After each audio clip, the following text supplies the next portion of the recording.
So, can we meet Miss Faith? Okay, hi everyone. My name is Faith Emmanuel. It translates to mean I believe that God is with me. This is my name. What I do is girl child advocacy. We go around communities, rural communities, to help girls from underprivileged backgrounds become more aware of themselves, mindset orientation. We do this by campaigns and a lot of advocacy and getting funding. But when I'm not doing this, I am hosting events. And when I'm not hosting events, I'm literally just a soft life baby girl, chopping life soft. Like seriously? Oh my God. Okay, so tell me your secondary school experience. Whoa. Okay. I think it's important I mentioned this. So 11 years ago, that's what you're telling me to do. SS3 was 11 years ago for me. So, okay, I'll start from here. So, prefectship, all those labor prefect them. Chai. That's not me, by the way. that was I like you. soft life too much to No, be. that was you. That wasn't me, really. That wasn't me. Then food prefects. Do you mean that you finish all the whole food in the in the shop or how? Or That you still test wasn't or me. you test all the food or how? Well, that still wasn't me. That was my friend. But yes, we didn't have to suffer now, you understand? So you were in partner in crime or what? Sure, I went to a boarding school and you know how potty can be a thing. Potty is when the food is overcooked, is mashed too much.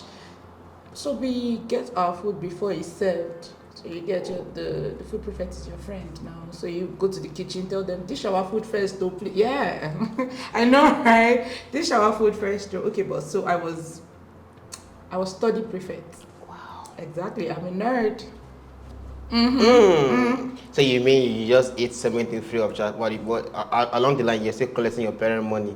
Before. They should give me money. Yeah. So you go to a boarding school, you get your provisions, you still get like your upkeep money. And then for me, it was like double everything because I was the study prefect. And what that meant was sometimes my teachers would give me the notes to copy first so that I can now copy it on the board. So if you have conflicts to give me, I can shall give you the note too. So you too, you copy first. You get it. So This kind of thing. that means your own corruption they start today. It's not corruption. It's what? being strategic. So when Nigerians don't they speak for them on top, that means you're doing some smart move. Okay, actually, it was smart move, but it was also survival skills. Because sometimes you're out of provisions, you don't know what to do. Instead of going to beg, which in boarding school is not a very valid term. Everybody are begging is telling you me too. Yeah. I no get to. Sorry. If I now give you like the 5 virgins are the foolish and the wise ones. It's like if I now give you my gari, so what with me? It's now. So you have to exchange something for something. So mostly it's either you help someone to copy their notes, you help them to wash their clothes, you change your dining food. Maybe you don't like beans. So and on Tuesdays they cook beans. So you have to wait for Wednesdays when they cook rice. So you just tell the person, take 2 portions of my beans. So take my beans. Once it's rice day, maybe if you're lucky, the person doesn't like rice. So you basically have to be looking for someone who likes what you hate. Yes, so that you can do your exchange smoothly. So the next day you can have like double portions of rice. The person doesn't eat rice. Well, that was smart move. You see, you're getting my points now. You're getting now. It's actually smart move, guys. So that was smart move. So he didn't tell me that there was no guy tracking you that period in secondary school. Oh, okay. Very, very funny thing now. Be honest. So I went to an only girls' school. Oh. But there's a twist. So you always come back home for break. So I think that was when this Wizkid song was raining. I'm a Christian, yeah. So my dad wouldn't even let us listen to secular songs. So I was very surprised that day when my dad had to relate this experience. So if you see me drive by, boy. Oh. So this guy was passing close to my house and he was playing this song. Guess what my dad said? So that's people's code to meet later, but he should holler at you. I'm like, my God. What in the name? What is? My dad is very overprotective of us, and he's very. Guys don't come to my house. I have brothers, but you go and see your friends outside. So my dad is always like, that person that is passing, do you people just eye yourself so that you can go and see yourself later? And I'm like, I don't even know what a boyfriend is. I don't know why I went to girls' school. But then, yeah, there were a couple of guys, when you come back from school, they've not seen you in a long time.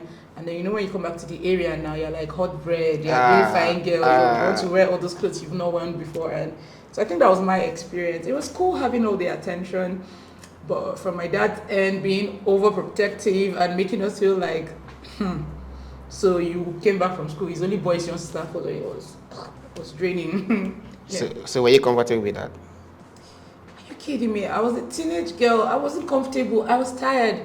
I wanted to run. I used to tell my dad, the moment I get to university, you will never see me again. I'm leaving. I don't even want to be here where you're controlling my life. Yeah, it wasn't something I was okay with, to be honest. Yeah. So now that means that's what how large your boy was. Something that, okay, maybe it's a tease code for you guys to meet. Yeah, but I didn't even know. The guy. I didn't know the guy. But do you know what your dad gave you a code what to do? It was actually a code they gave what to do. Well, I'm catching this Remali because I wasn't asking at the time. So actually a code, your dad was your dad was then old school, So there were so many things that period to do one or two things. He had a code, to meet himself. Yeah, so he thought actually you want to do the same thing also. Well, I guess that's what he thought, but I mean that's not what I wanted. But you're not comfortable. No, I wasn't comfortable at all. Cha. If you're watching this, daddy, I wasn't comfortable. Okay, so I want to ask you, what is the worst mistake ever made?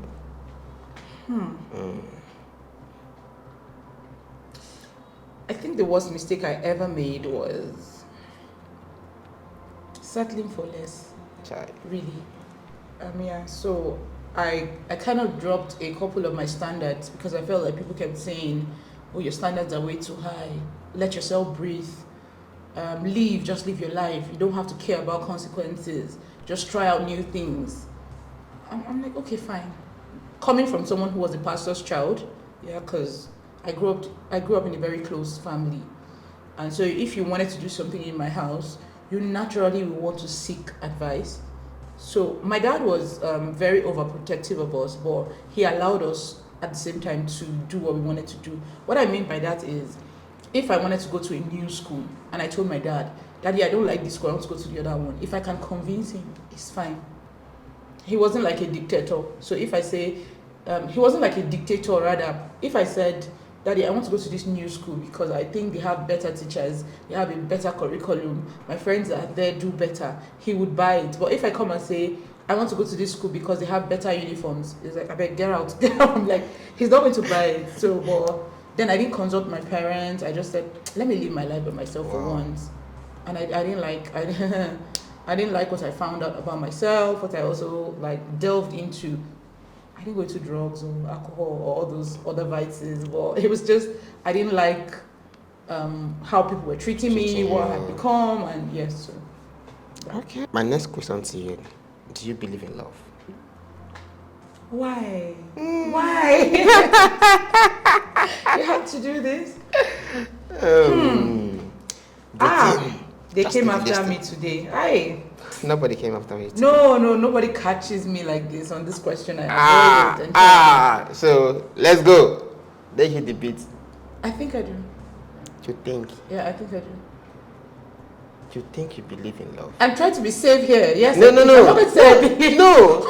No. There's nothing you think. Okay, it's safe to say. Okay. That I think that. No. Okay, yes, I believe in love. You believe in love? The love of Jesus, yes. Everybody believe in love of Jesus, so that's fine. No. But you want to know, do you really believe in love? Okay, I do believe in love. So, can you just give a clue why you believe in love? Okay.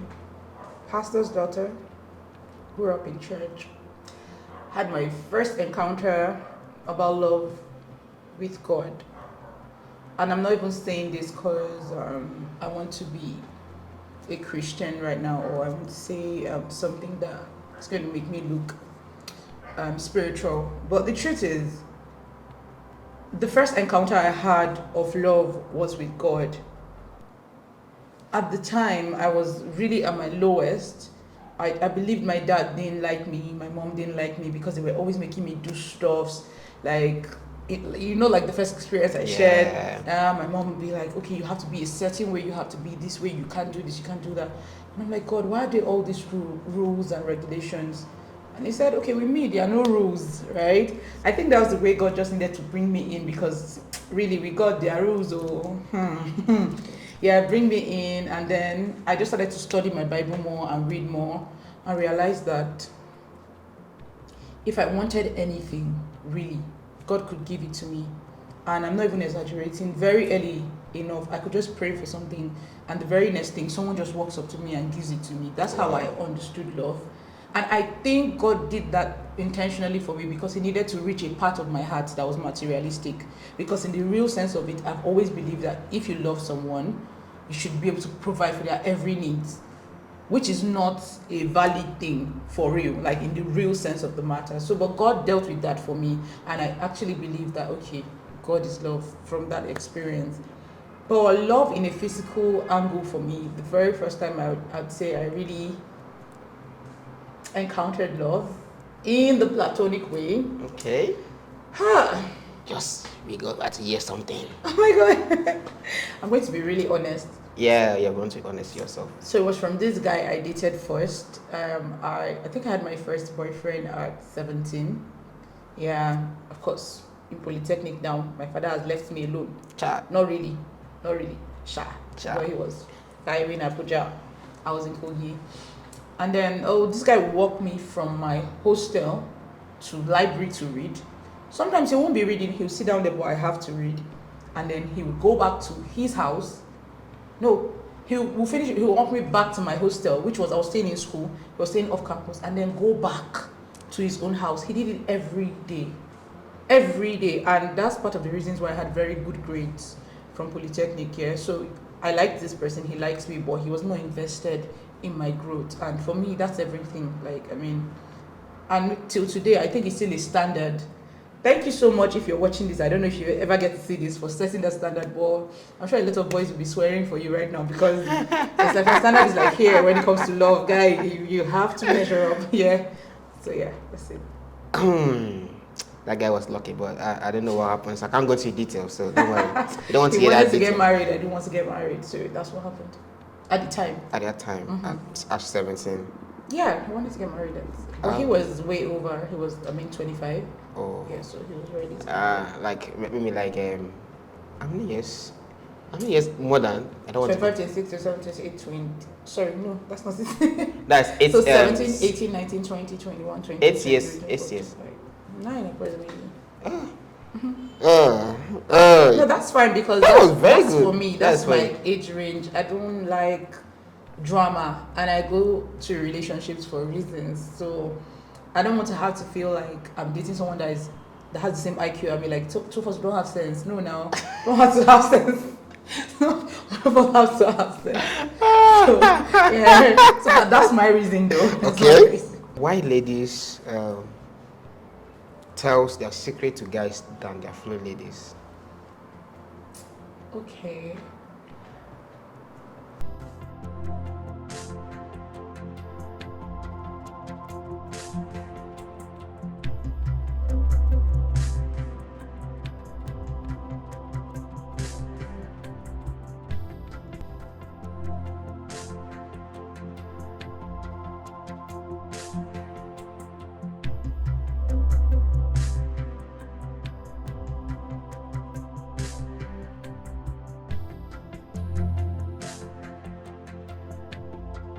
For someone who has more guys as friends than ladies, my perspective is this. Also, this is not law. This is not standard, but most of my friends are guys. And I talk to them. My God. So if my friend is here now, like where we're sitting, and we both see a girl passing, and the girl is really curvy, I know if he's looking at her because they are my friends. Yeah. Like, we are friends. Yeah. So they can even go and be like, later, like, that girl is fine. Or should I talk to her? Like, we've gotten there. So I'm free to tell them, oh, I like this guy. And if a lady can tell you she likes a guy, just so that you guys, your friendship is like, get the point you now. get it, you get it. So for me personally, why I would like to talk to my male friends better than my female friends is most of the ladies who have been my friends, they are a bit judgy, if that's even a word. They tend to. So sometimes I'm talking to you because I just want you to listen. It's not like I don't know that I'm daft, like that decision wasn't right.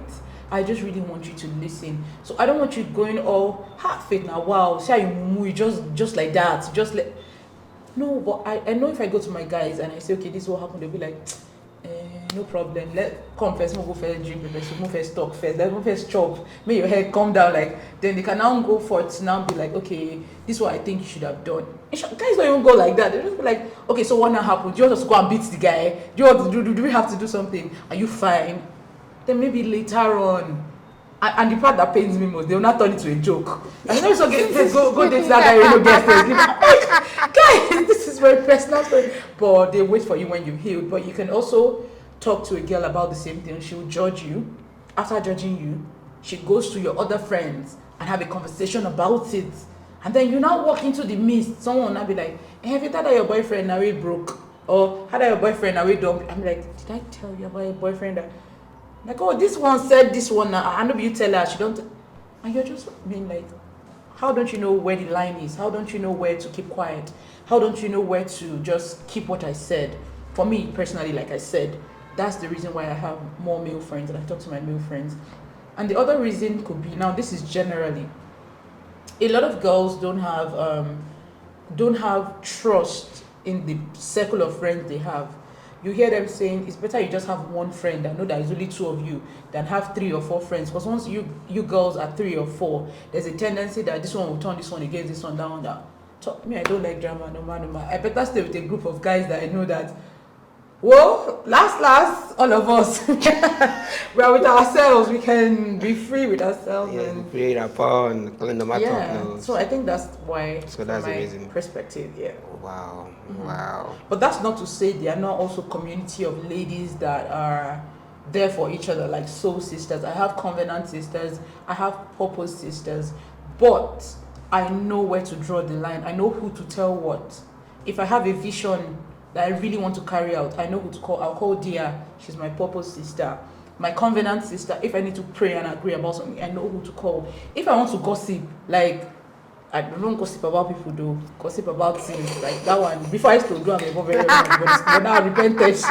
There's no time for this nonsense. So. I'm telling you, there's no time for this nonsense. If I want to gossip about, by gossip now I mean, okay, I just want to talk about a random thing that's really disturbing me. I want to rant. There are people I will call because I know they will take it out, but I don't mind because I know what part to share now. So that's just it for me. I think so. Okay, nice, amazing. Right. Guys. So our next question, I know this is something about you in person. So. Okay, well, waiting. I don't want to be shocked too much. Do you know when you watch as a movie, those soundtrack gong gong gong gong. When Kanayo did the sacrifice, some hey, you know. Please, you should leave this Kanayo man alone. No, Kanayo is our best man. When he was doing sacrifice, one sound keyboard soundtrack. I know, right? So this is best for you though, basically for you. Okay. You understand? So as a Christian, you know, you got that your pastor also as a Christian. So what is your spiritual life like? So my spiritual life right now is good. I can say this because I've been at a bad place. It's good. I'm grateful for intimacy with God. I'm grateful for the secret place. You know, sometimes just because God answers all your prayers does not exactly mean that you're spiritual. Meat is for what? Strong men. Milk is for what? Babies. So God, give me. You want milk? Take. It's fine. But when He really wants to discuss serious business, He brings meat, bones where men can crack, and that's where the place of the secret place comes in. Yes, I'm a Christian. Yes, I want this from God. But how am I adding to God's kingdom? This is kingdom assignment. We have a king. He's the King of Kings. If I'm also a king in the kingdom of this King of Kings, how do I bring other subjects? How do I bring other people to the subjection of the Holy Ghost? Because the truth is, whether we like it or not, we can do life thinking that all we need is a house, all we need is a car, all we need is this, all we need is that. It's not wrong, but if that's still your realm, you're still a baby Christian. And that's the truth. When I say it sometimes, people are like, oh, how do you define a baby Christian? But that's the truth. That's where you're still at. If I work for you and I graduate to becoming part of your board and being where you're paying me salary, which is greater? It's the board, right? Where when you have decisions, you can call me and say, oh, Faith, I want to distribute money to people on the earth. Can I use you as a channel? Can I use you as a wealth machine? So you magnet a lot of wealth so that I can use it to push a wealth agenda among other people. So instead of Faith, oh yeah, take car, take Benz, that's still a lower level. So when we're coming up here, like my spiritual walk with God, I've come to this place where I've realized, oh, I don't want crumbs. God, I want to be in the agenda. And that's what drives me to pray. That's what drives me to fast. God, I want to know your heart. I'm doing girl child advocacy. If I'm touching the lives of 100 girls, how is that affecting the kingdom of God by extension? People are seeing you, using me to do relevance all over the nation, but to your kingdom, what is he adding? I could also have come and just said, God, we need funding of $100 million. He would give me. If that's what you want, that's fine. But I want to be at that place where I'm asking God, what is your agenda really with this money that you want to release?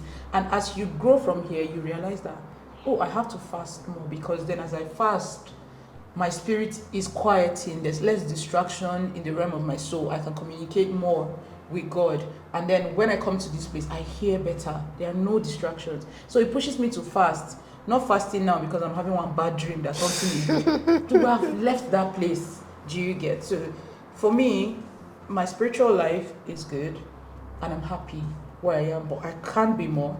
I could be more, right? So that's it. Okay, so I'll go from a typical week in my life. I'm not going to do day because it's going to be somehow. So a typical week in my life, week starts on Sunday, yeah? So Sunday I have to go to church. I'm in the media team, so I have to curate content for social media for church. So that means I'm that person you're saying snapping all these people that will be crying. And they used to complain, we don't used to let them worship in peace. Well, we have to get the moments because it's very important. Very important. It's very important, yeah. And then I come back from church. I would usually have a Sunday show on radio, but on days where I decide not to go, by the way, it's not just because I decided I don't want to go. They will catch you. Yeah, so on days where I can't go, maybe because there's another engagement, I probably just have like a 1-2 hours nap, sleep. Then evenings I have to go to Koinonia because, yeah, I need growth in my life. I'll go there, and then if I don't go to Koinonia, it just means I'm starting my week with a message. I listen to 2 sermons every week so I can be realistic. Yeah, so I would listen to that and then pray into my week. So from Monday, I actually work 9 to 5. Yeah, I do work 9 to 5. 9 to 5. Yeah. Oh my God, 9 to 5. Yeah, it's a word for saying you're a working class person. So you just say, are you a 9 to 5 person? Yes, so it's... So what am I? Am I not a working class person? We don't know. If you're freelancing, you don't count as that. You're a videographer, you work in the media space. We can't put you on a 9 to 5 because you work around the clock. So that means we don't have rest. No, you guys don't. You guys, your kingdom is on another realm. Like, I cannot marry a videographer. Sorry, if you can hear me. Please. So your wala is too much. This is sound beats. Yes, you can just be at home. You just say, I have shoot. I want to go and shoot. Yeah, I thought we said we're having a long time now. Imagine, like you just said, now you can't marry a videographer. Hey, I prophesied to you. Hey. Okay. I'm just saying, please, a videographer. I prophesied to you. Faith will marry a videographer. Okay, well, if he understands balance. No, see something now. We said you can't marry a videographer. Do you know why? You can't marry a videographer, right? In the sense that our life is unpredictable, right? In maybe learning time to the family, then one business call, just when you travel to some country or states, now you start like, you can't stop him though. That's why I say I wouldn't marry him now. Let somebody else come marry. Yeah, so No. I mean, it's too selfish. This is being selfish. No, it's not being selfish, it's being honest. Yeah, it's being honest and being selfish at the same time. Because Okay. what if that's how the money comes? So you prefer to marry a broke person, a poor person, and over a videographer? I'll choose a videographer. I'm just saying. I just prophesied and she just came to pass. I'm just saying, really. I'm just being honest. But the truth is, there's balance to everything. Yeah, there's balance. Yes. Personally, because my schedule can be very tight.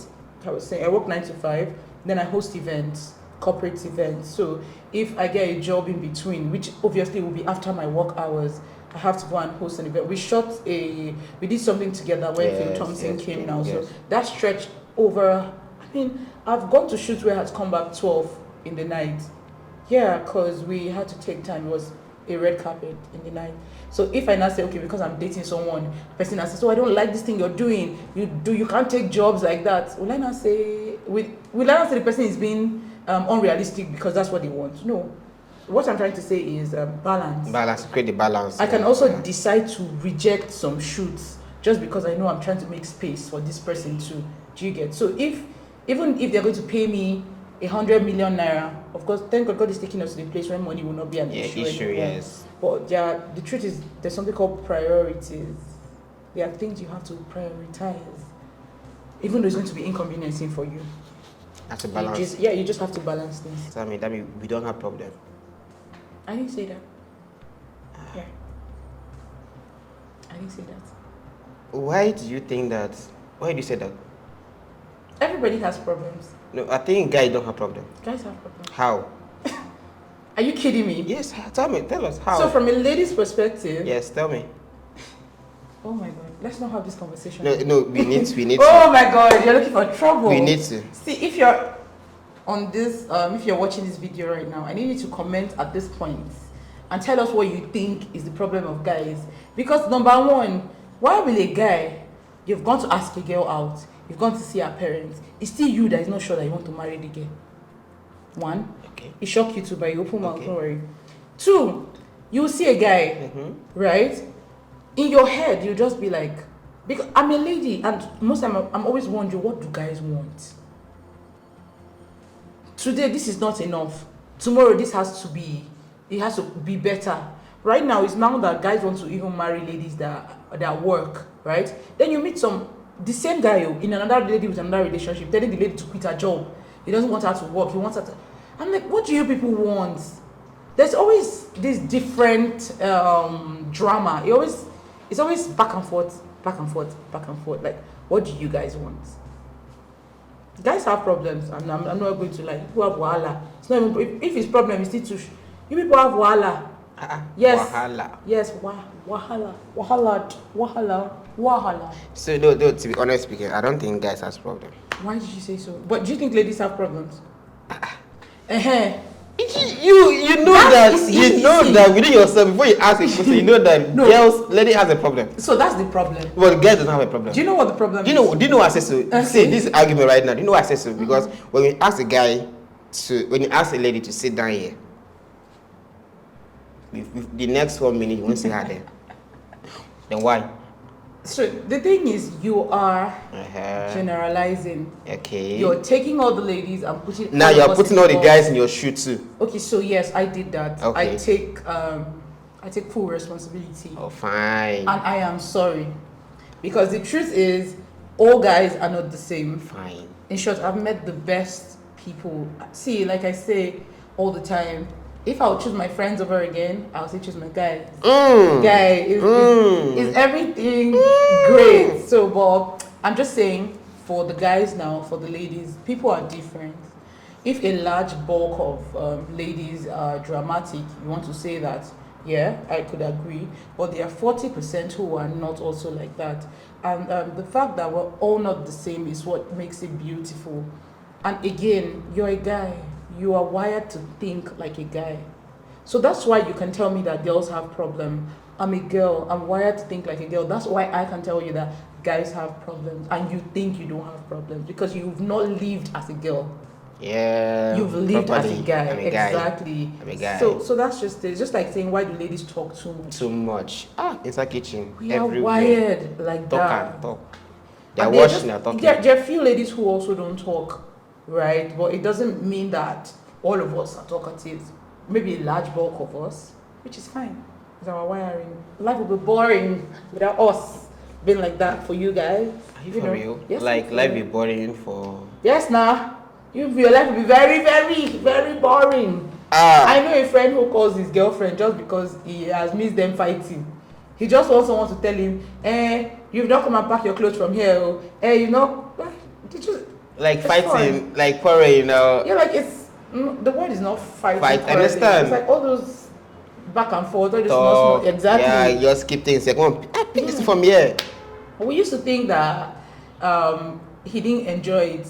But we actually realized that at the end of the day, he enjoys it because I've broken up with this girl 3 times. He has gone back the 3 times. We're like, stay with this girl. Just stay with her. Okay. This question based on what you are doing currently. So what is your experience while growing up as a girl child? Okay. My experience growing up as a girl child. I had rich parents growing up. Along the line, my dad lost his job. We went from rich to poor. By that I meant we went from living in rich people area to face me, I face you. Even though it was our house, but in a way we're still in that environment. So in that environment, I saw a lot of young girls just getting pregnant. And back then, when you got pregnant, it was something that was very shameful. Yeah. You have to hide. You can't even tell your parents. You first tell your mates. They're not going to find a way to be like, okay, let's abort it. And then that's how you hear people, those quacks and all of those. So yeah, very vividly, I remember a friend of mine. We went, because I started going to an LEA primary school, which is a government primary school at the time. But I still have like my accent from my, because I went to a British school initially. And then I'll be in school and feel that I'm not supposed to be here. Yeah. Nobody wants to talk to me. People don't want to associate with me because they feel like, Ajabo girl will come to our school. Oh. And then the Ajabo people that go to those schools don't want to be my friend because they'll be like, oh, she now goes to. Yeah. So I was always in between. So that allowed me a lot of opportunity to observe. So because I was by myself a lot, I was observing things going on. I was realizing that in my environment, actually, I've seen little girls get married, like from when I was very early. I just see that their parents give them off to be married, and I'll ask my dad, why is this happening? Like, well, we can't stop it because we're not part of their family members or anything. There's really nothing we can do. So I told myself, when I grow up, I want to be able to help girls in rural environment dream for more. So my biggest passion and my purpose as a person is to see every girl child confident enough to pursue a better life. Like, I'm in this environment, I can be better, I can be more. This doesn't define me. And so that's why we do most of the campaigns that we do. That's why I don't mind even if I'm broke. I can still use all the money I have to just go to a community just to talk to the girls. And you know, sometimes when you need to talk to them, you have to bring gifts. So that's where we have to bring money. We have to bring learning materials to them. Last time I developed like an affirmation card to live with them because I know I can't always be there. Where you wake up every day in the morning and tell yourself, I can be whoever I want to be. I told them to take pictures of people like Michelle Obama, people like Okonjo Iweala, put them in their rooms. We went through some of the pictures, we gave it to them, put it there, explain who these people are to them so that they can cast visions of greatness. They can see it before them, right? And so my childhood and why I am doing girl child advocacy is very interwoven. So my dad did like an intervention. He took me out of the environment to a boarding school because he didn't want me to be like the children. But every time I came back, I finished my primary school, my GSS. I still went to a private school. My dad was really struggling, but he had to move me to a private school by GSS because he noticed I wasn't comfortable. And God bless my dad. That man has sacrificed so much. I can't even say, but he did that, and that helped me because the more I went out and interacted with children of nobles, people who had money, their mindsets were different. Then I come back to my environment and realize that I can't be here. I don't want to be here, and I also want better for these girls. But I couldn't bring them out at the time. but there are several rural communities all over the world. Our work is centered in the North Central, so there are people, poor people everywhere, rural people, underprivileged group everywhere, so we can reach them. And so that's what we decided to do, and that's what I'm doing now, and I'm happy. I mean, I don't get to use all my money for my soft life like I wish. Well, I'm glad that I could give it to them. So I better. I was telling someone the other day, I think I could have gotten a car if I wanted to right now.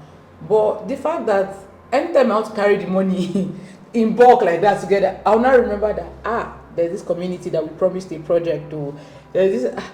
But last class, one day I'll just close my eyes. If I just see the money, I'll just go and buy the car before I even remember that there's community. But it is one day. No. It pays now. It pays to people. You don't know what kind of prayer they are praying for you.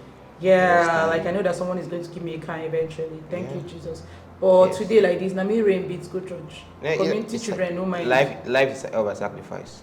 Right, you're right. That is why I say, kind of yours says sacrifice. It does not mean spiritual sacrifice. You never can tell the sacrifice you're talking about. You understand? So it's all about sacrifice. Sure. You understand? So, well, that is it. We have come to an end of this first episode with Miss Faith. Miss Faith Emmanuel. Thank you. So it's a privilege meeting you. Did you see me? This handshake, president daughter. So nice meeting you today. And I believe our viewers are going to be, enjoy this episode. Please share, comment, and like, and send to your village people and your city people. I mean, I think I'm really interested in the part of the conversation where OM said women have problems. You guys comment. Let me know what problems men have. I don't want men, yeah. Thank you, my guys. This is not girl child advocacy, my guys. You can like to comment, but what problem women have. But I know we don't have problem. Don't say more. Thank you. God bless you. I won't say a word again because I know that if you guys have problem, I won't say anything again. Well, you just said that. So we have to conclude this argument in the comment section. Yes, in the comments.